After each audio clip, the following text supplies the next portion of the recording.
Welcome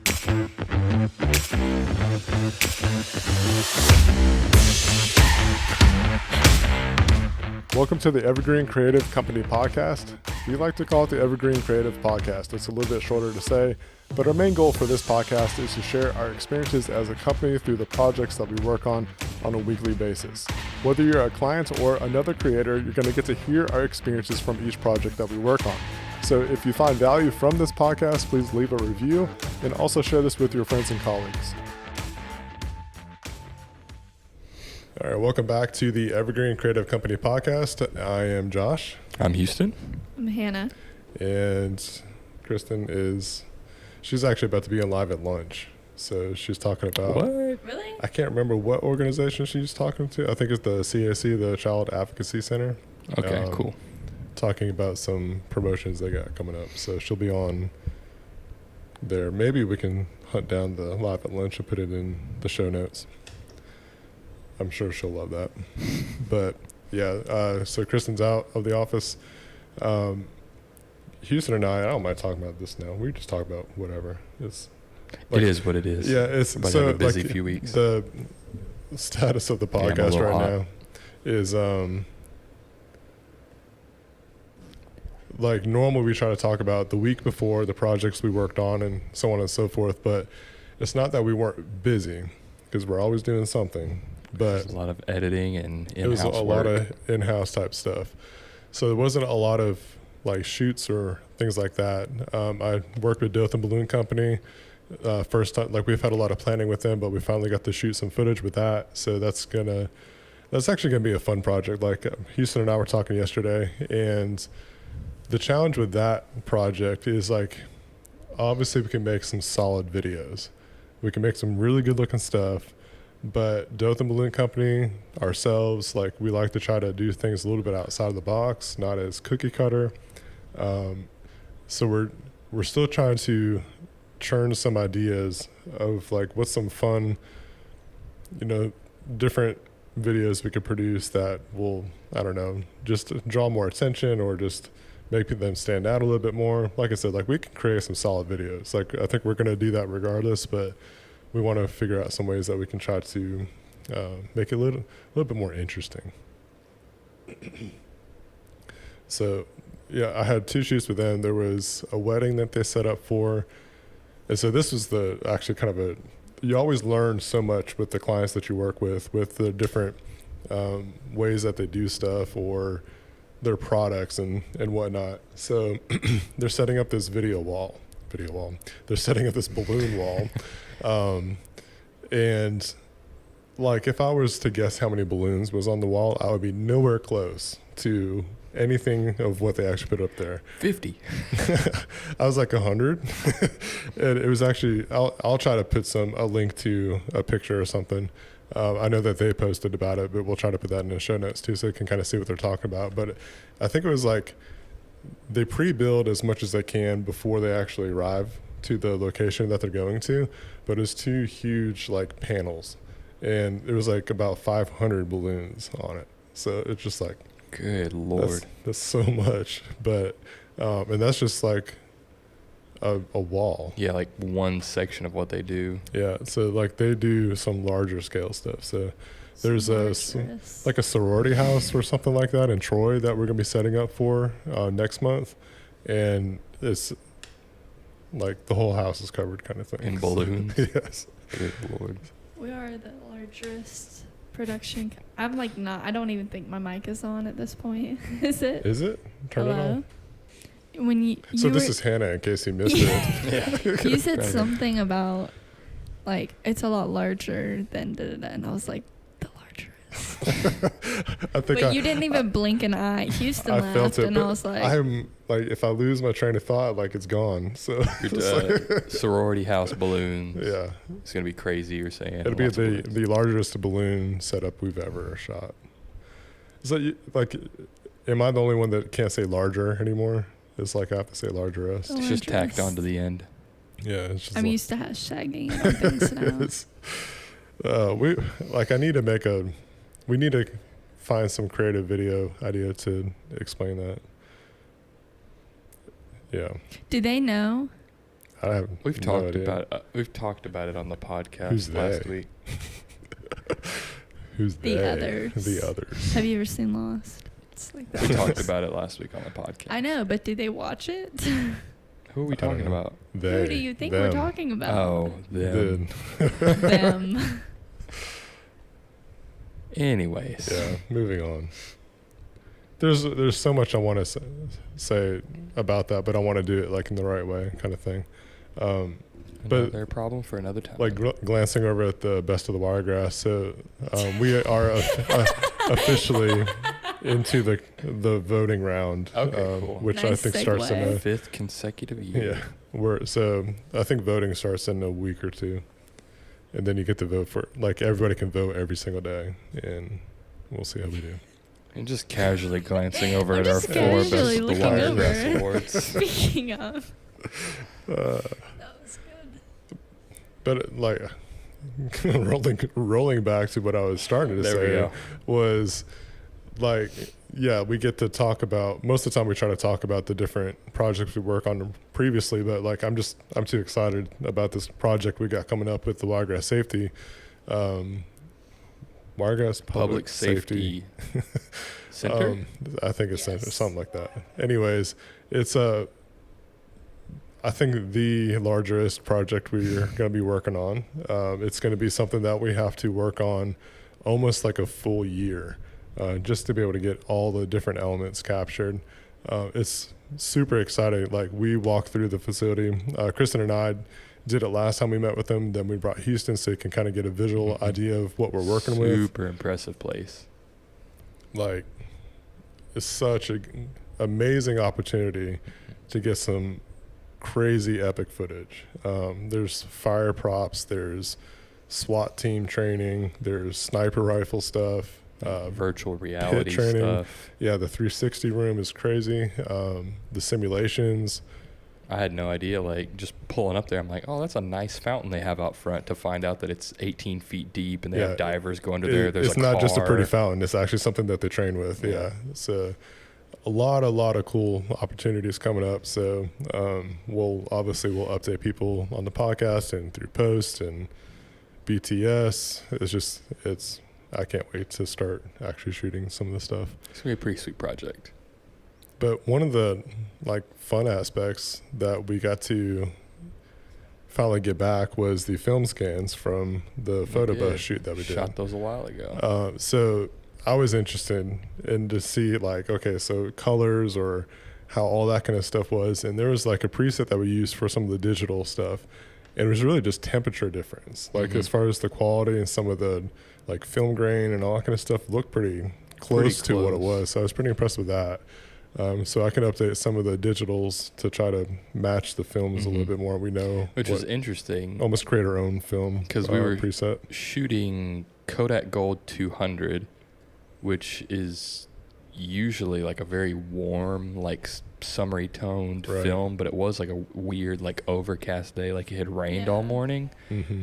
So, I mean, the colors and everything turned out great, but yeah, it's just the digital compared to the scans we got back. It's just the digital was The just digital a little was warmer. warmer, yeah. So I was, Which I imagine if we went out and shot like on a day like today, it would be all yeah, orangey green it was definitely type of things you expect overcast. from that film stock. But so, like, bus progress, like, that's something we can touch on too, is last night Kristen and I installed the headliner on top of the camper roof from the inside perspective. And so we're like, the next step would be to install the new tent. And once we get that done, we got a little bit of weather seal, like, trim work to work on. Then that part's will be pretty much all wrapped up. And, like, cosmetically, that was like one of the bigger things to work on. So, like, pretty excited about that. One of the largest things. Yeah. We need to do like a largest counter too. But after that, like, cosmetically wise, we want to change out the flooring because the floor is just old and needs to be replaced. And that's really about it. Yeah, you got the electrical stuff fixed a while back. Right. I don't know if we talked about that. Yeah, so the electrical outlet on the inside works now. There's some mechanic stuff that like we're still waiting on a mechanic to get free to be able to work on it. I got to call the guy on Friday to just like, hey, when can we bring this in? Because we called him and he was like, call me in like 2 weeks kind of thing. So obviously he's busy and stuff, and it's a rarity to find someone that works on those kind of vehicles. Most people are, I guess, scared of them, even though like those buses have a reputation of being really easy to work on. But I mean, it's functioning. It can get to locations in the local area and stuff like that. So even if we don't get the mechanical stuff worked out just yet, it's still functional enough to show up to places. It's just a matter of getting it travel ready for any distance events. Yeah, and I just also don't want any surprises. Like it's like if there's something that needs to be taken care of, let's take care of it, or if there's something in the near future to work on. But the photo booth side of it too, like we got all the pieces except for like the actual structure, but we got the printer and things like that. So we're going to work out those kind of details to where we can, it's actually pretty easy to implement designs and whatnot, but just making sure like we got to work it out and then like almost make a instruction manual for anybody that's working it, because Kristen and I, we'll work some stuff, but like if it's you guys or someone else, like they can just go in there and just know what to do. Because part of the process is like if we're doing prints and stuff, we've got to be able to, if the ink runs out, you got to be able to swap out the ink and know how to do that kind of stuff. Or Fix the troubleshoot iPad if something goes wrong. Yeah, exactly. Just some troubleshooting measures and whatnot. But like it's close to being ready to get out into the wild, but I'm also ready for it to be a lot cooler too. Yeah.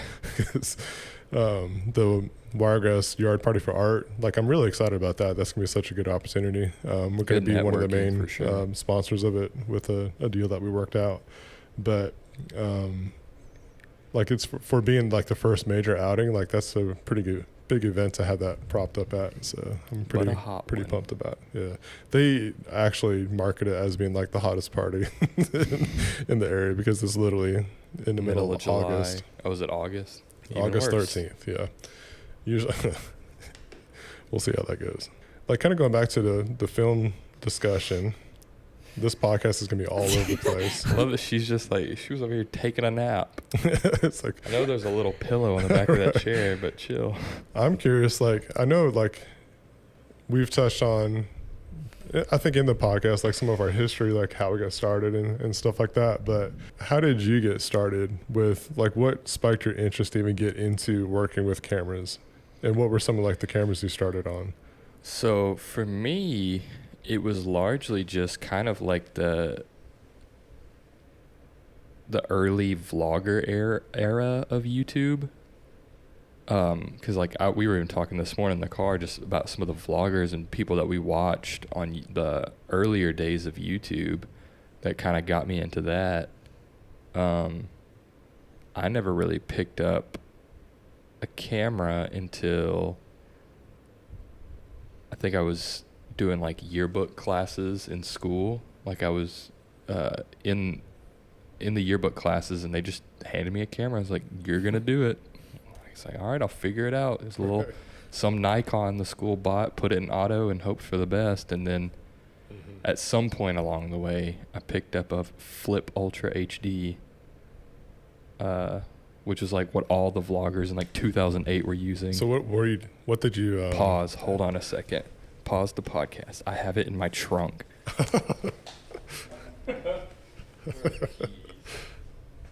Right there. Nice. That's awesome. 4 gigabytes of built-in memory. So put that in a museum. Put that in a museum. That right there. That was awesome. a big deal back in the day. Yeah, like I got started on a Sony small point and shoot. And that's Cyber Shots or something. Yeah, it was like Cyber Shot something, like almost the same size as that, just a whole different style camera. But yeah, that's what I got. Like it's funny like how I got started with the YouTube side of stuff. Like that's how I got into even picking up a camera, period. So it's kind of interesting to see how like that's how a lot of people actually get started is like from the YouTube, I guess influence is the best way to put it. It was just like I was watching daily vloggers every single day, and like half of them had one of these cameras. I didn't even realize it used AA's. I can probably still power this thing up.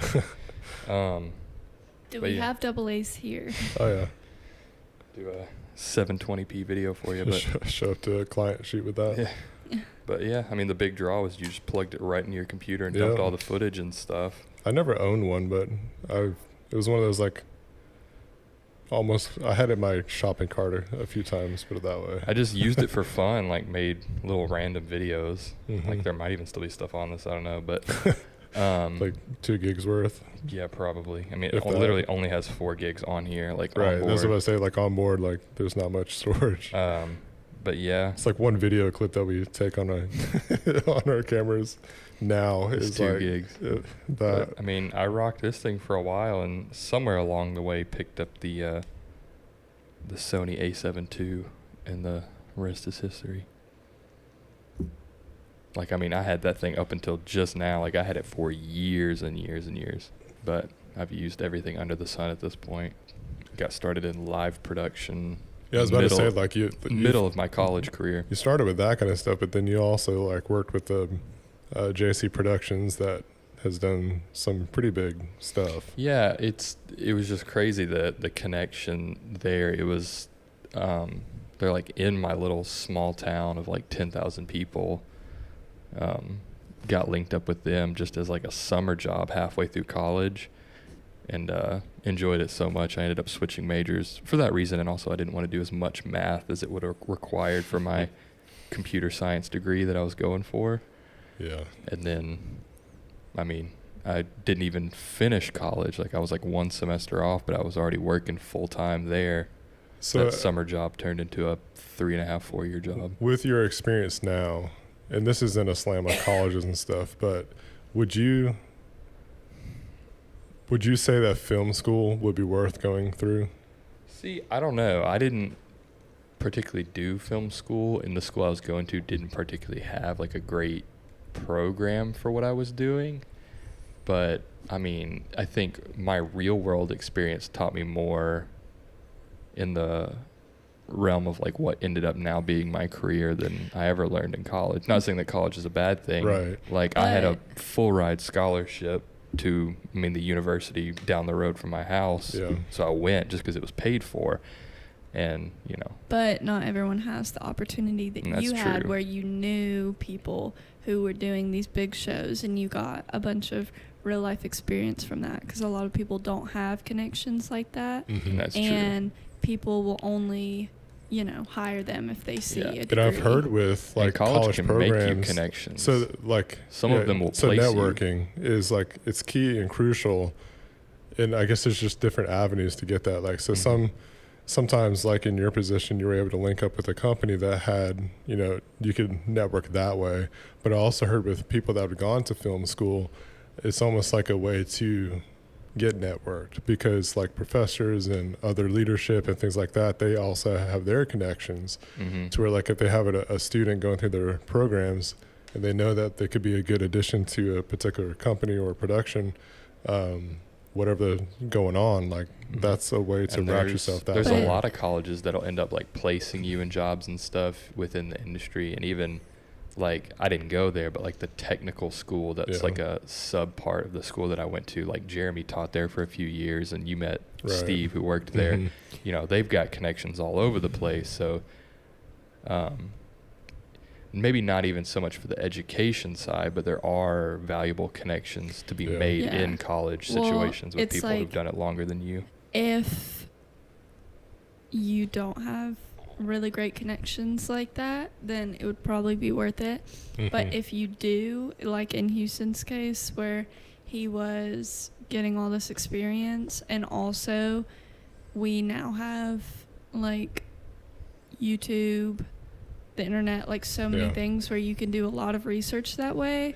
I mean, Houston spends a lot of his time, his free time, continued education, like in a sense, just researching stuff, watching videos and whatever.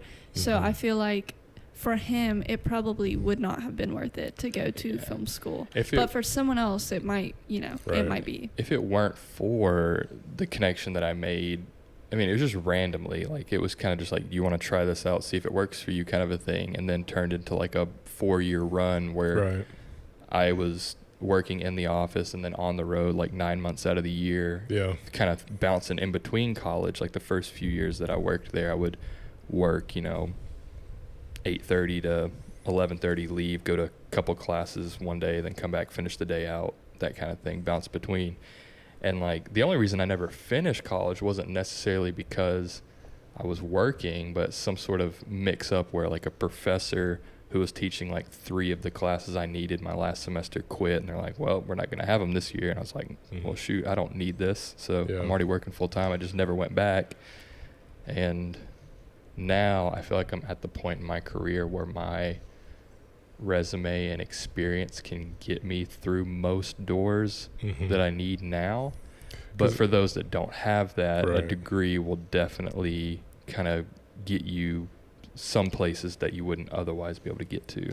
Yeah, I think it really boils down to your goals. Like, do you want to own a production company or do you want to work for one? Like, that's 2 separate things. For one, it's like college-wise, like I have a psychology degree, obviously not anything to do with production, but everything I've learned on this side of stuff has been all self-taught or, help from others, things like that. But if I were to do college over again, I would probably do something more along the business side of stuff, to where like I'm not the best at some of the business practices or figuring out, like, get a better like foundation in a sense, to where things wouldn't be as such a trying to figure things out as you go. Like, and you can almost talk to any business owners, like, we are constantly figuring stuff out as we go. Things are always changing.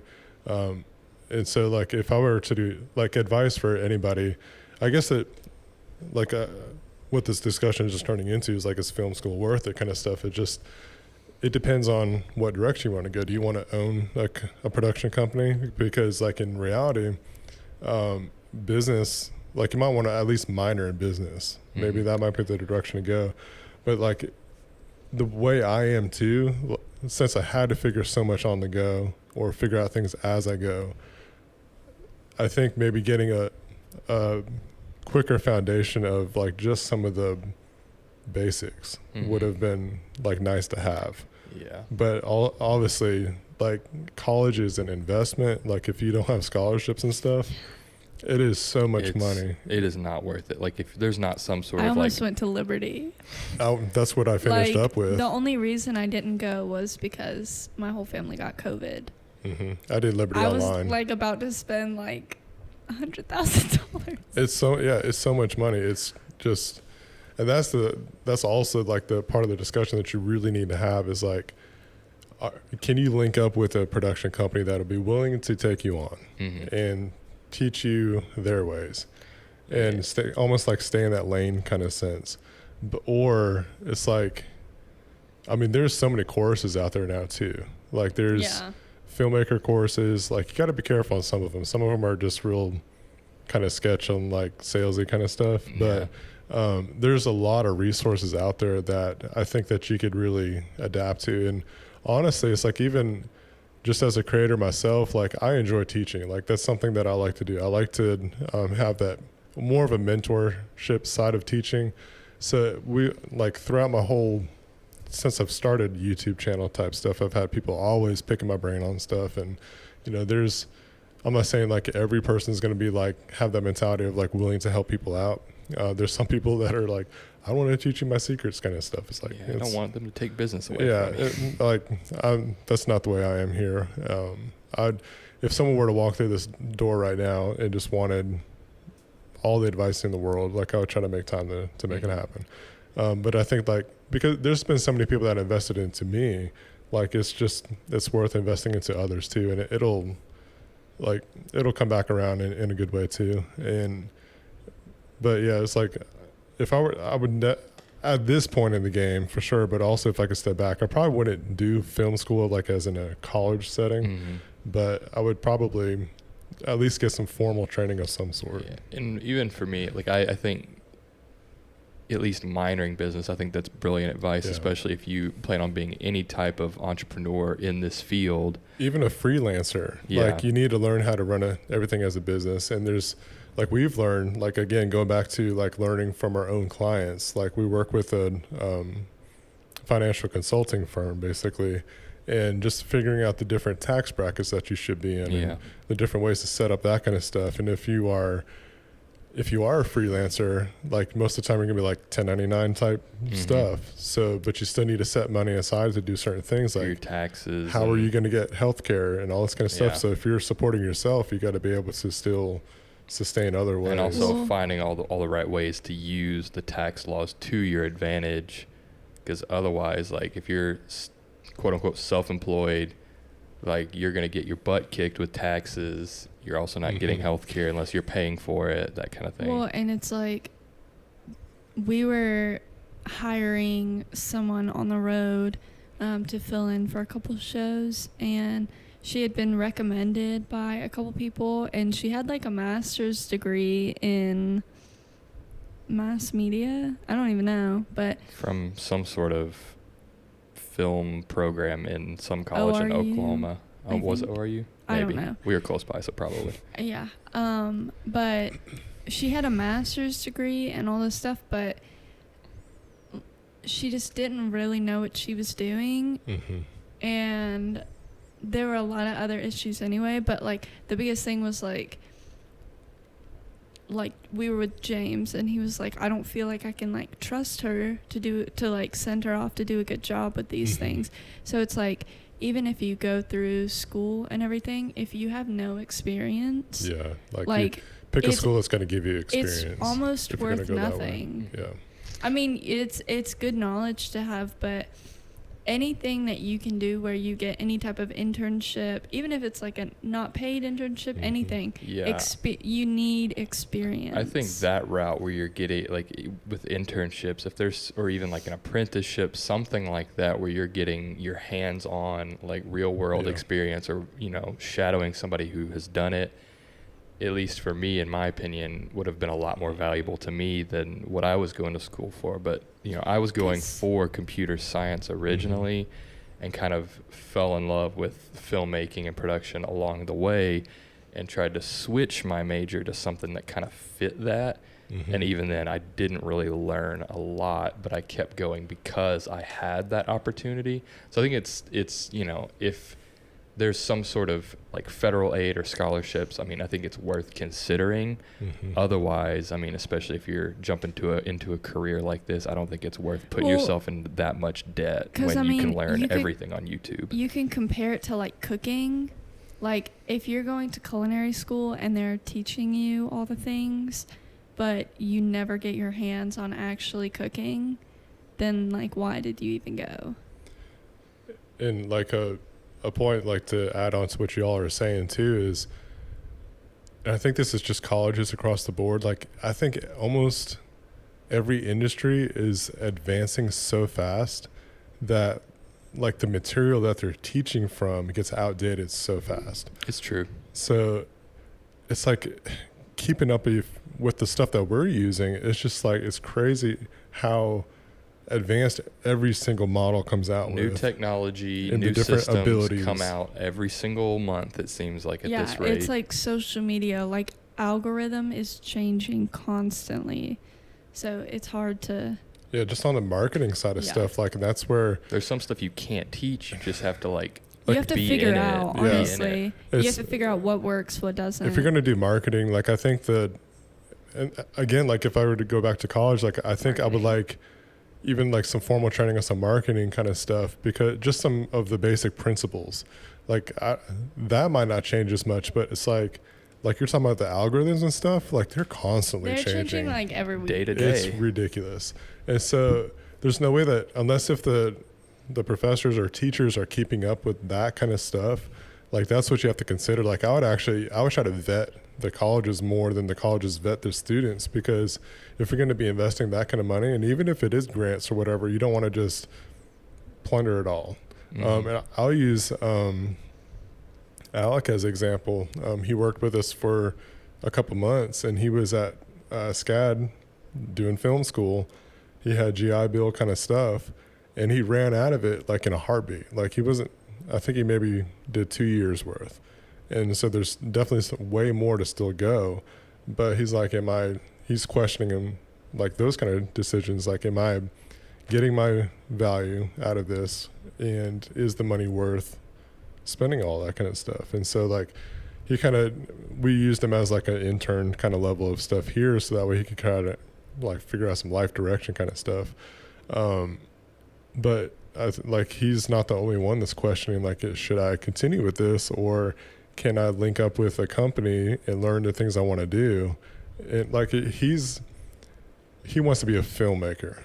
And so obviously getting a foundation of stuff is important to know how to operate a camera, what the different terminology kind of stuff is.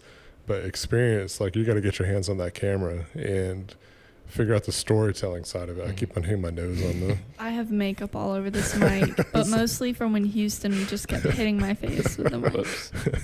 But yeah, so it's like, there's a lot of questions that you got to ask yourself if you're going to go that route.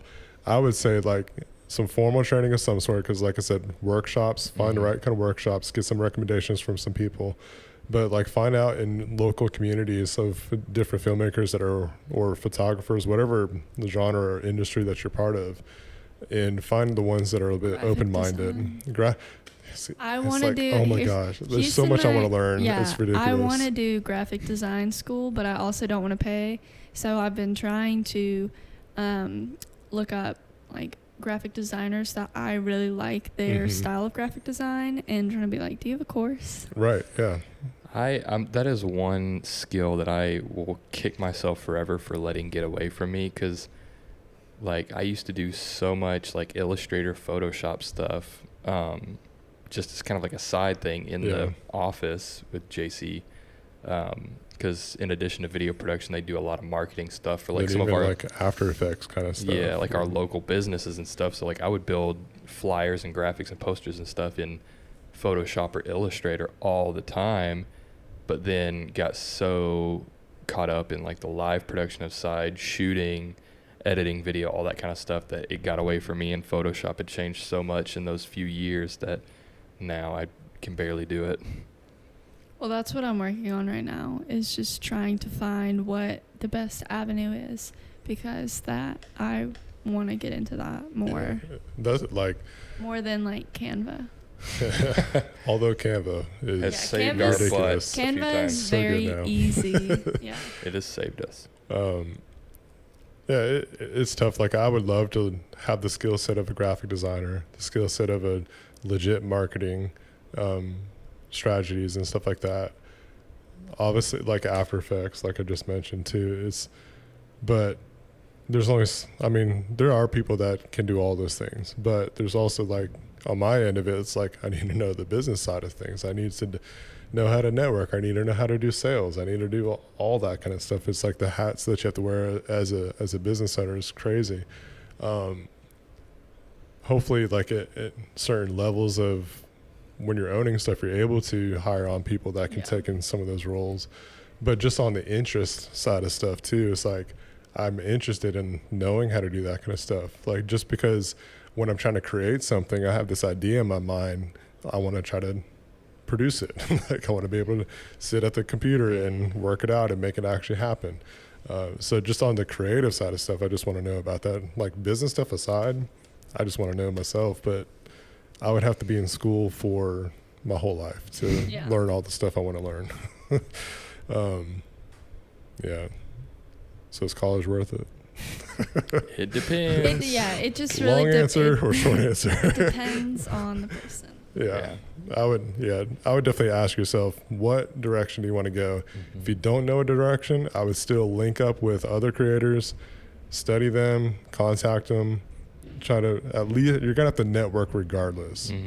I think, and for me, my answer was still personally no, wasn't worth it for me. But then my answer could have been completely different if I had known what I was going to do and picked a different. Also, the resources that are available right now are a lot different than they were when I was in college. Better than it was even 5 years ago. Yeah, that's what I was saying. Like, for you, it wasn't because you had connections. You live in this decade and this time and all the things where all these resources are available, but you know, not everyone has the same experience. And obviously, like 20 years ago, 15 years ago, there wasn't even as many resources.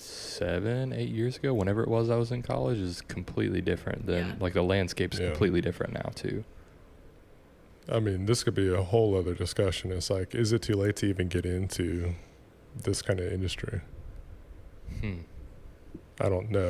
I mean, I don't think there's I don't think so. Plenty of room for creators of all kinds, but it is more saturated than ever. Right. So it depends, like if you're trying to break through some sort of mold to get seen or recognized, it's a lot harder to make that happen, especially like what we were saying with algorithms being so different, getting your stuff seen by a wider audience. I'd say if you're willing to do the work, if you're willing to research like current things, what's happening now, all the things like that. It's not enough to be just a good artist. Yeah.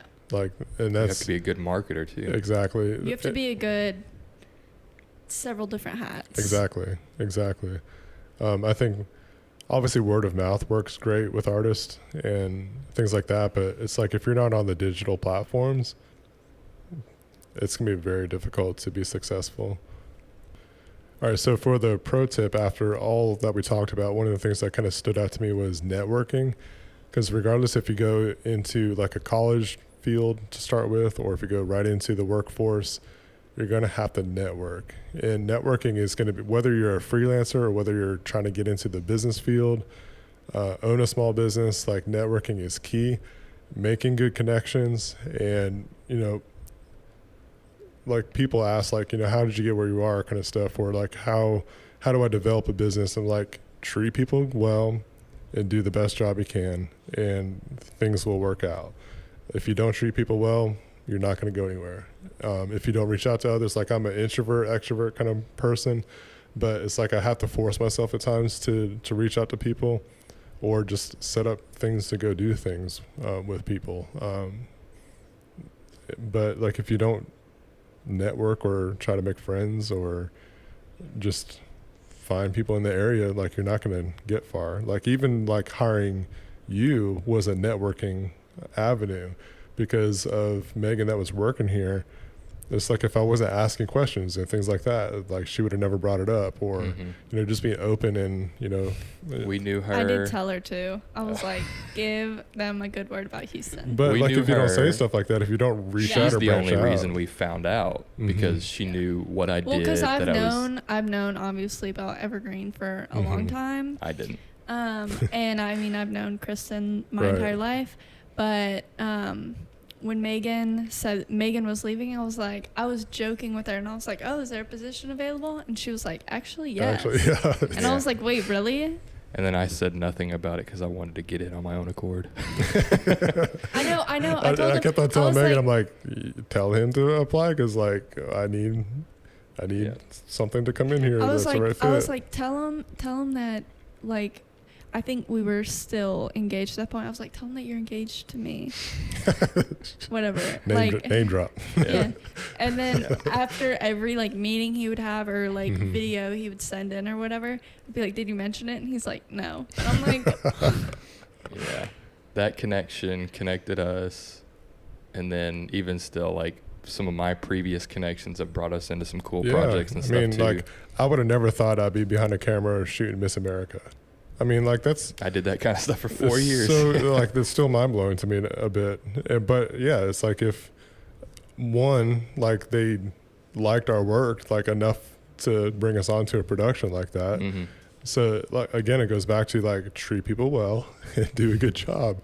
And that'll things get you work through out. most doors, So, yeah, like, definitely networking is such a crucial part in being a creative entrepreneur, freelancer, small business owner, whatever. Regardless, you're going to have to network and figure stuff out, because like even with the Chamber of Commerce like side of networking kind of stuff, like we've had opportunities to meet different people that takes care of the different needs of our company. And then also like there's active people within the Chamber of Commerce that are trying to network with others. And It's like if you get your name out there and it's Yeah, in front of I people, was- and you're always going to be a recommendation to someone. I'll repost stuff on Facebook, and then I have people message me and be like, "Oh, can y'all shoot my wedding?" And then it's, you can cut this part, but it's like $7,000. I'm like, "You're welcome." Yeah. But pro tip, condensed, you can't do it on your own. No. And if you can, you're going to burn out at some point anyways. Yeah. So Make connections. treat people good and do a good job. And cut. And scene. All right, so that's going to wrap it up for this episode. We appreciate you watching or listening. If you find value from this podcast, please leave a review. It helps rank us up into the podcast algorithms. Also, if you would like to be a guest on the show and share some of your project experiences, let us know, reach out, and we'll be happy to have you on the show, get you scheduled on. If you're a client and want to work on a project with us, there's contact information down below in the video description. We're looking forward to hearing from you and see what your ideas are and see how we can potentially be a fit to make your project happen. Until then, we'll catch you next episode.